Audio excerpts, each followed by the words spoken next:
ಎಲ್ರಿಗೂ ನಮಸ್ಕಾರ. ಎಲ್ಲರೂ ಹೇಗಿದ್ದೀರಾ? ಭಾಳಷ್ಟು ಜನ ರಿಕ್ವೆಸ್ಟ್ ಮಾಡಿ ಕೇಳಿದ್ರಿ, ನಿಮ್ಮ ಸಾಂಬಾರ್ ರೆಸಿಪಿನ ತೋರಿಸಿ, ನೀವು ಮುದ್ದೆ ಅಂತೂ ತುಂಬ ಚೆನ್ನಾಗಿ ಮಾಡ್ತೀರಾ, ಹಂಗೆ ಸಾಂಬಾರ್ ರೆಸಿಪಿಗಳನ್ನು ತೋರಿಸಿ ಅಂತ. ನಾನಿಲ್ಲಿ ಅವರೆಕಾಳು ಮತ್ತು ಆಲೂಗಡ್ಡೆ ಹಾಕಿ ಸಾಂಬಾರನ್ನ ಮಾಡ್ತಾಯಿದ್ದೆ, ಹಂಗಾಗಿ ಈ ಒಂದು ಲಾಂಗ್ ವಿಡಿಯೋನ ಮಾಡಿದ್ದೀನಿ. ಪ್ಲೀಸ್ ದಯವಿಟ್ಟು ಈ ವಿಡಿಯೋನ ಪೂರ್ತಿ ನೋಡಿ ಸಪೋರ್ಟ್ ಮಾಡಿ ಅಂತ ಕೇಳ್ಕೊತಾ ಇದ್ದೀನಿ. ಮೊದಲಿಗೆ ನಾನಿಲ್ಲಿ ಖಾರಕ್ಕೆ ಹಾಕ್ಕೊಂಡಿದ್ದೀನಿ ಒಂದು ತಟ್ಟೆಯಲ್ಲಿ. ಈ ತಟ್ಟೆಯಲ್ಲಿ ಖಾರಕ್ಕೆ ಹಾಕಿರೋದು ಮತ್ತು ಏನೇನು ಒಗ್ಗರಣೆಗೆ ತಗೊಂಡಿದ್ದೀನಿ ಅಂತ ತೋರಿಸ್ತಾ ಇದ್ದೀನಿ. ಒಂದು ಹೋಳು ತೆಂಗಿನಕಾಯಿ, ಸಣ್ಣ ಹೋಳು, ಒಂದು ಸಣ್ಣ ಹೋಳು ತೆಂಗಿನಕಾಯಿ, ಒಂದು ಗೆಡ್ಡೆ ಬೆಳ್ಳುಳ್ಳಿ, ಒಂದು ಅರ್ಧ ಇಂಚು ಶುಂಠಿ, ಒಂದು ಅರ್ಧ ಈರುಳ್ಳಿ, ದಪ್ಪು ಟೊಮೆಟೊದಲ್ಲಿ ಅರ್ಧ ಟೊಮೆಟೊ ಮತ್ತು ಕೊತ್ತಂಬರಿ ಸೊಪ್ಪು, 2 ಚಮಚ ಸಾಂಬಾರು ಪುಡಿ, 1 ಚಮಚ ಖಾರದ ಪುಡಿ, ಚಕ್ಕೆ, ಲವಂಗ ಮತ್ತು ಏಲಕ್ಕಿ ಕಾಯಿನ ತೊಗೊಂಡಿದ್ದೀನಿ. ಇದರಲ್ಲಿ ನೀವು ಎಷ್ಟು ಬೇಕಾದರೂ ಹೆಚ್ಚು ಕಡಿಮೆ ಮಾಡ್ಕೋಬೋದು. ಖಾರ ನಾನು ಕಡಿಮೆ ಹಾಕ್ತೀನಿ ಸ್ವಲ್ಪ, ಅದಕ್ಕೋಸ್ಕರ. ಅದಾದಮೇಲೆ ಅರ್ಧ ಈರುಳ್ಳಿ ಇಲ್ಲಿ ಒಗ್ಗರಣೆಗೆ, ಅರ್ಧ ಟೊಮೆಟೊ ಕೂಡ ಒಗ್ಗರಣೆಗೆ. ಆಲೂಗಡ್ಡೆ ಒಂದು ತೊಗೊಂಡಿದ್ದೀನಿ, ಕಾಳೆ ಇತ್ತು ಅರ್ಧ kg ಆಗುವಷ್ಟು, ಹಂಗಾಗಿ ಇಷ್ಟು ತೊಗೊಂಡಿದ್ದೀನಿ. ಈಗ ಇದಿಷ್ಟು ಪದಾರ್ಥನ ನಾನು ರುಬ್ಬಲಿಕ್ಕೆ ಹಾಕ್ಕೊತಾ ಇದ್ದೀನಿ. ಖಾರ ಏನು ರುಬ್ಕೋಬೇಕೋ ಅದಕ್ಕೆ ನಾನು ತಟ್ಟೆಲಿ ಏನು ಜೋಡಿಸಿಟ್ಕೊಂಡಿದ್ದೆ ಇದಿಷ್ಟು ಖಾರಕ್ಕೆ ಹಾಕ್ಕೊತಾ ಇದ್ದೀನಿ ಒಂದು ಮಿಕ್ಸಿ ಜಾರ್ಗೆ. ಯಾವುದನ್ನು ಹುರಿಯೋ ಅಂಥ ಅವಶ್ಯಕತೆ ಇಲ್ಲ.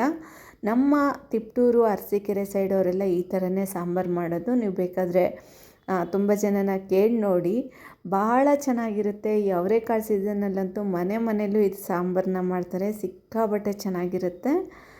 ನನ್ನ ಕ್ಲೌಡ್ ಕಿಚನಲ್ಲಿ ಕಸ್ಟಮರ್ಗೂ ಕೂಡ ನಾನು ಇದೇ ರೀತಿ ಸಾಂಬಾರು ಮಾಡಿಕೊಡ್ತೀನಿ.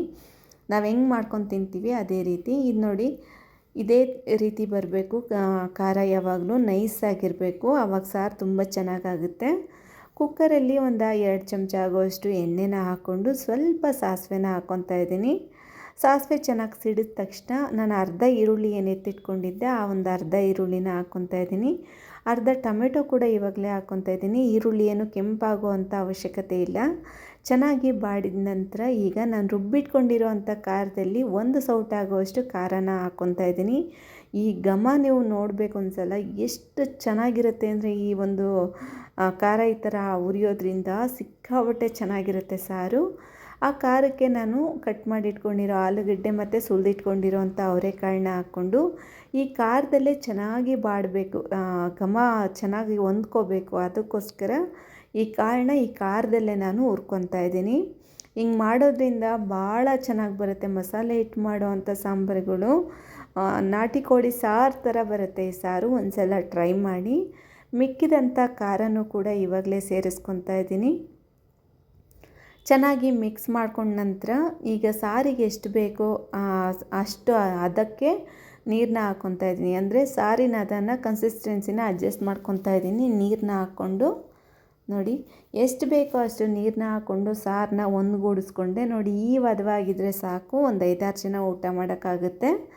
ಅದಾದಮೇಲೆ ರುಚಿಗೆ ತಕ್ಕಷ್ಟು ಉಪ್ಪನ್ನ ಹಾಕ್ಕೊಂಡು ಕುಕ್ಕರ್ ಲಿಡ್ನ ಕ್ಲೋಸ್ ಮಾಡಿ ನಾನು 2 ವಿಸಿಲ್ ತೊಗೊತೀನಿ. 2 ವಿಸಿಲ್ ಆದರೆ ಸಾಕು. ಇದಕ್ಕೆ ಬದನೆಕಾಯಿ ಕೂಡ ಹಾಕ್ಕೋಬೋದಿತ್ತು, ಇರಲಿಲ್ಲ ನಮ್ಮ ಮನೆಯಲ್ಲಿ, ಹಂಗಾಗಿ ಬದನೆಕಾಯಿ ಹಾಕಿಲ್ಲ, ಬರೀ ಆಲೂಗಡ್ಡೆನ ಹಾಕಿದ್ದೀನಿ. ಸಾರು ಮಾತ್ರ ಭಾಳ ರುಚಿಯಾಗಿ ಬಂದಿತ್ತು. ಬಿಸಿ ಬಿಸಿಯಾದಂಥ ಮುದ್ದೆ ಜೊತೆ ನಾನು ಈ ಸಾರನ್ನ ಊಟ ಮಾಡ್ತಾಯಿದ್ದೀನಿ. ಸಿಕ್ಕಾಬಟ್ಟೆ ಚೆನ್ನಾಗಿತ್ತು. ಕಸ್ಟಮರ್ ಕೂಡ ತುಂಬಾ ಹ್ಯಾಪಿಯಾಗಿದ್ದರು.